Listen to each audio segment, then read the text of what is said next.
All right, good day everyone. Welcome to our YouTube lessons on chemistry, biochemistry.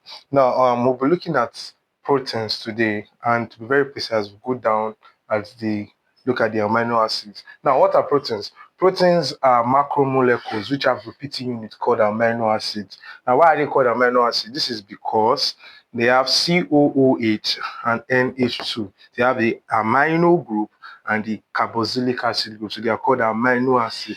Now it should be noted that amino acid in nature mainly occur in the L form. To be very precise, the amino acid in this board now is known as glycine. It is the simplest amino acid and the only amino acid that is not chiral. That means glycine is the only amino acid that does not have the chiral center, and it's the only amino acid that is optically inactive.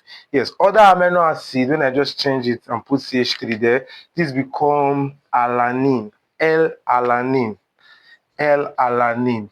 Yes, L-alanine. In this video, I'll look at the introduction to amino acids. While in the next video, I'll look at the reactions in which amino acids can undergo. Then subsequent videos, we look at the metabolisms of amino acids. Now, this is it quickly. Now, for amino acids, basically, at isoelectronic point, what's the isoelectronic point? The point in which there's no net charge. That means there's the overall charge of a substance is zero. That's what we mean by isoelectronic point. So at isoelectronic point, amino acid exists as ions.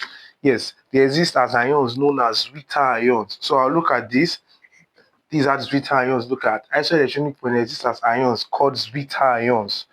So at isoelectronic point, amino acid exists as ions called zeta ions. And zeta ions are neutral. Now, an isoelectronic point is around a pH of 6 to 7. So for amino acid, they achieve isoelectronic point at pH around 6 to 7. Yes, and it should be noted that the higher the isoelectronic point, or rather the higher the pH, the more basic the amino acid, while the lower the pH, the more acidic the amino acid. Yes. Now, for amino acids, I'll quickly classify them. The classes of amino acids, I'll quickly classify them. Yes, classes. So first of all, amino acid can be classified generally into essential and non-essential. Essential and non-essential amino acid. Now, I'll quickly say this. There are 20 amino acids and 2 amino acids. The amino acids we have is proline and hydroxyproline, proline and hydroxyproline. So, amino acids, there are 20 amino acids and 2 amino acids. And I said they are the amino acids we have. We are not looking at amino acid today, we are looking at amino acid. The amino acids we have are proline and hydroxyproline. Proline and hydroxyproline. They are the only amino acid that is not alpha. That means they don't have the amino group on the alpha carbon. Now, what do you mean by the alpha carbon? Most amino acids, as I drew earlier, this is an amino acid. This is an amino acid, glycine. The amino group is on the alpha carbon. This is the carboxylic acid group. This is the alpha carbon.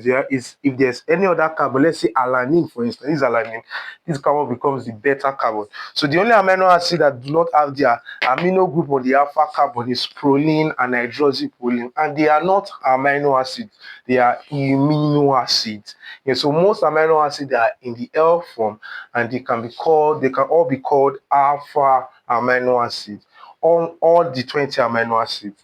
So there are 20 of them, of which about 10 of them are essential, but 9 of them are essential. There's one that is conditionally essential, and that is histidine. Histidine is conditionally essential. So the classes of amino acids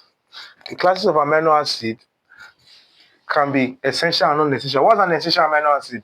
Essential amino acids are amino acids that our body cannot synthesize. Yes, the amino acids your body cannot synthesize, hence they are taken in through diet.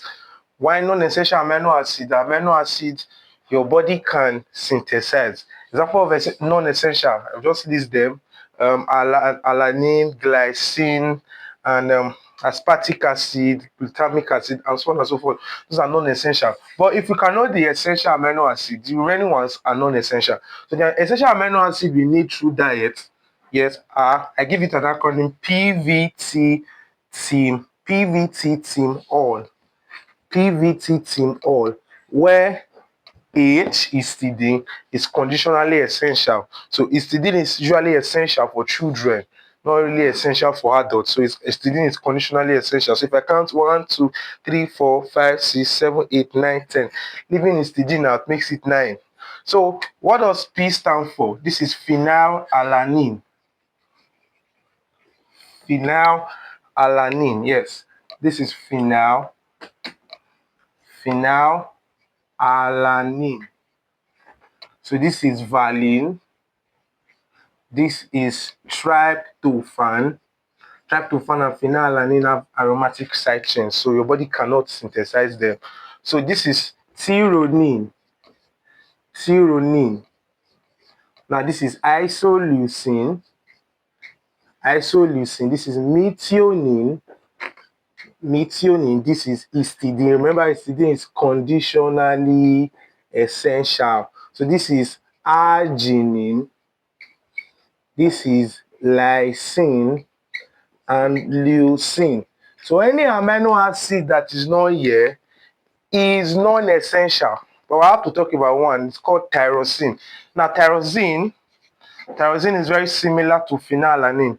The difference between tyrosine and phenylalanine is the OH group. If I should show you tyrosine, if I should show you tyrosine molecule, it's look like this. Now, for instance, let's say we have alanine. This is, let's say we have alanine, NH2. We have COOH. This is CH3. This is alanine. This is alanine. This is alanine. Now for alanine, if I should remove an hydrogen there and place phenyl ring, yes, a benzene ring, an aromatic ring, like this, becomes phenylalanine. This is phenylalanine. If I should add OH in the para position of the benzene, it becomes hydroxyphenylalanine, which is tyrosine. So if your body have gotten phenylalanine, your body can make tyrosine using an enzyme called the hydroxylase. Yes, all this we'll see in protein metabolism soon. So I'm just saying tyrosine is semi-essential. It's not really an essential amino acid. In some texts in Africa, they call it essential amino acid, but it's semi-essential. So we look at other classes. So this is the essential amino acid. Anybody know here is non-essential. So if I should call amino acid like aspartic acid, glutamic acid, glutamine, they are all non-essential amino acid. Glycine, as we have saw earlier, alanine, non-essential. Your body can synthesize this amino acid via many cycles. So let's quickly look at other classes of amino acid. Now, other classes of amino acid I would quickly like to look at. I'll just give you an acronym. This is an introduction. Now, subsequent classes, look at the chemical properties of amino acid. So, other classes of amino acid are the sulfur-containing amino acid. Sulfur-containing amino acid. Now, sulfur-containing amino acid, I call it MC square. What does M stand for? Methionine. Then my 2C, I have cysteine. Cysteine, which can be obtained from ania. So methionine, cysteine, and cysteine. So that's for sulfur-containing amino acid. What about the aromatic amino acid? Amino acid with aromatic side chain. Aromatic amino acid. So they are HTTP. What is HTTP? We have histidine, tryptophan. Tyrosine is an aromatic containing amino acid. Tyrosine. We have phenylalanine. That's for aromatic containing amino acid. Other classes include the acidic and basic amino acid. Amino acid is acidic, Please, if you're writing an exam, this is an acronym to quickly remember them. So acidic amino acid, and basic amino acid. Basic amino acid. Remember, this basic amino acid have the highest isoelectronic point or the highest pH at isoelectronic point, while acidic amino acid have the lowest isoelectronic point or the lowest pH at isoelectronic point. Now, basic amino acid have the formula all. I use the acronym all, where H is histidine. Histidine is basic, histidine,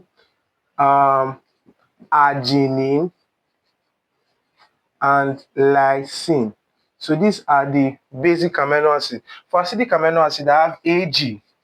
Now Ag, which stands for aspartic acid, and glutamic acid.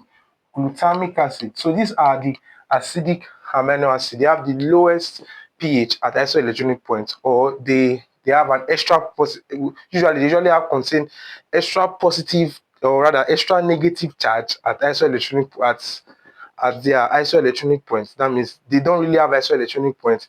If they are to achieve if the amino acid group achieve isoelectronic point, there will still be an extra negative charge. Now, why this ones, if the amino acids achieve what's it called, isoelectronic point, there will be an extra positive charge. So that's for the class of amino acid. There's one last class I'll quickly drop before ending this video, and it is called the amide containing amino acid. Amino acid with amide group. Amino acid with amide group. Amide containing amino acid.